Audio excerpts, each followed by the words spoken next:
Assalamualaikum warahmatullahi wabarakatuh. Perkenalkan, nama saya Niken Sapitri dengan NIM D1B1211038 kelas AGT 3B. Di sini saya akan mempresentasikan hasil dari tugas mata kuliah Ekologi Pertanian. Baiklah, di sini langsung saja kita bisa melihat ada menghitung kebutuhan kalori. Untuk mempersingkat waktu untuk mempersingkat waktu saya langsung saja. Yang pertama itu ada tanaman yang di samping adalah tanaman semangka. Jadi, kapan tanaman semangka ditemukan? Pohon semangka mulai diperkenalkan ke orang Eropa, ke Amerika pada abad ke-16. Bangsa Spanyol menanamnya di Florida pada tahun 1576. Lalu tanaman semangka ditanam secara luas di Massachusetts pada tahun 1629. Yang kedua adalah padi sawah. Mengapa padi sawah disebut produsen?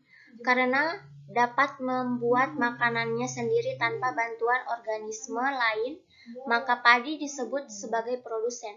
Selanjutnya, apakah padi termasuk serelia?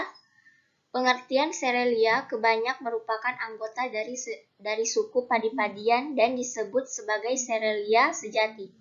Anggota yang paling dikenal dan memiliki nilai ekonomi tinggi, sehingga dikenal sebagai serelia utama adalah padi, jagung, gandum, jelai, haver, dan gandum hitam. Kemudian yang ketiga, cabai. Apakah cabai mengandung vitamin C?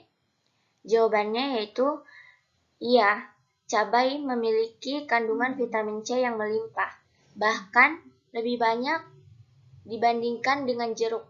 Kandungan vitamin C yang terdapat pada cabai ini bermanfaat untuk meningkatkan imunitas tubuh, sehingga tubuh tidak mudah terkena infeksi atau penyakit tertentu. Kedua, mengapa cabai termasuk tumbuhan dikotil? Karena cabai daunnya itu menyirip, akarnya itu serabut, memiliki kambium, dan bentuk batangnya itu bercabang. Kemudian yang keempat, kacang tanah. Mengapa kacang tanah mudah sekali beradaptasi di Indonesia? Karena kondisi iklim Indonesia yang sesuai dengan syarat tumbuh tanaman ini menjadikan tanaman mudah sekali beradaptasi. Apakah kacang tanah dapat menyebabkan jerawat? Faktanya adalah setelah dilakukan penelusuran, sebuah riset dari American Academy of Dermatology untuk kecantikan kulit menyatakan bahwa kacang dapat menyebabkan jerawat hanyalah mitos dan tidak benar.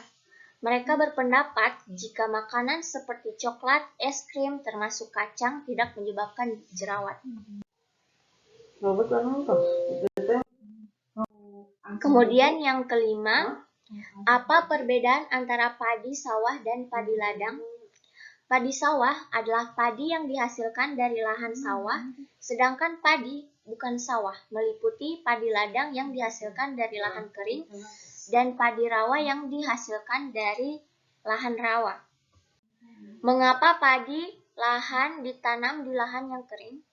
Karena tanaman padi, Badan Penelitian dan Pengembangan Pertanian Aris Hair Mansis mengatakan padi juga bisa ditanam di lahan yang kering sama seperti singkong. Kemudian yang keenam, jagung. Apakah jagung mengandung kalori? Jawabannya iya. Tiap 100 gram jagung mengandung 96 kalori. 73% 3,4 gram protein, 21 gram karbohidrat, 4,5 gram gula, 2,4 gram serat, dan 1,5 gram lemak. Yang kedua, mengapa jagung dijadikan makanan pokok? karena jagung merupakan komoditi potensial untuk dikembangkan menjadi pangan pokok alternatif karena tingkat produksi jagung yang cukup besar dan juga kandungan gizi jagung, khususnya protein dan karbohidrat, tidak kalah dengan beras. Yang ketujuh ada jeruk. Apa itu jeruk? Jeruk dalam bahasa Inggrisnya itu orange, adalah buah dari berbagai spesies citrus dalam famili Rutaceae. Lihat daftar tanaman yang dikenal sebagai jeruk, terutama mengacu pada citrus atau sinensis. Kedua, mengapa jeruk mengandung vitamin C? Karena dinilai cukup baik dalam meningkatkan imun tubuh seseorang. Kapan jeruk berbuah? Pohon jeruk mulai berbuah pada usia 4-5 bulan, tergantung pada jenis jeruk yang ditanam. Kemudian yang selanjutnya ada apa ini? Gambar tanaman apakah di samping? Adalah gambar merica. Mengapa merica sangat mahal? Menguraikan bahwa merica bisa menjadi mahal yaitu karena tanaman merica di Nusantara itu memiliki kualitas hebat sehingga dapat dijadikan sebagai komoditas dagang yang unggul untuk pasaran dunia. Selanjutnya adalah pisang.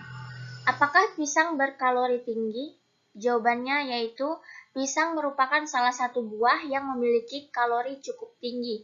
Selain memiliki beragam nutrisi, pisang juga sumber karbohidrat dan kalori yang baik. Sebuah pisang ukuran sedang 118 gram mengandung 105 kalori. Bagaimana cara pisang beradaptasi? Melengkungkan daun pada saat musim panas untuk mengurangi proses penguapan. Merobek daun saat angin kencang agar pohon tidak roboh terkena angin. Kemudian yang selanjutnya, ada berapakah jenis tumbuhan pada gambar di samping? Jawabannya ada 2, yaitu ada labu sama kemangi, daun kemangi. Mengapa labu destilasi harus dipanaskan? Karena proses penguapan komponen zat ini dilakukan dengan pemanasan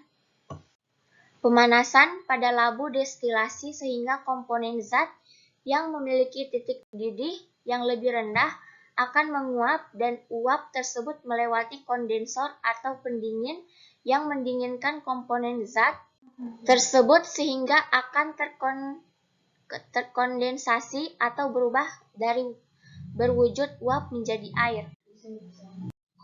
Selanjutnya, siapa yang menemukan labu? Yaitu Richard Augustus Carl Emil Erlenmeyer. Keempat, kapan labu siang berubah? Tanaman mulai berbunga pada umur 3-5 bulan setelah tanam. Buah dipanen setelah berumur 3 bulan, kemudian panen berikutnya dilakukan 1 minggu sekali. Tanaman labu siam biasanya produktif selama 3-4 tahun. Kemudian yang kelima, dari mana labu berasal? Labu berasal dari Meksiko. Keenam, bagaimana labu melindungi diri dari musuhnya? Tumbuhan yang melindungi diri dengan mengeluarkan racun. Biasanya tumbuhan yang menggunakan cara ini untuk melindungi diri akan mengeluarkan cairan yang membuat musuhnya menjauh, bahkan hingga mati karena racunnya. Contohnya tumbuhan yang melindungi diri dengan racun antara lain pohon jarak dan tanaman kecubung. Sekian dari saya, bila ada salah kata mohon dimaafkan. Wabillahi taufiq wal hidayah. Wassalamualaikum warahmatullahi wabarakatuh.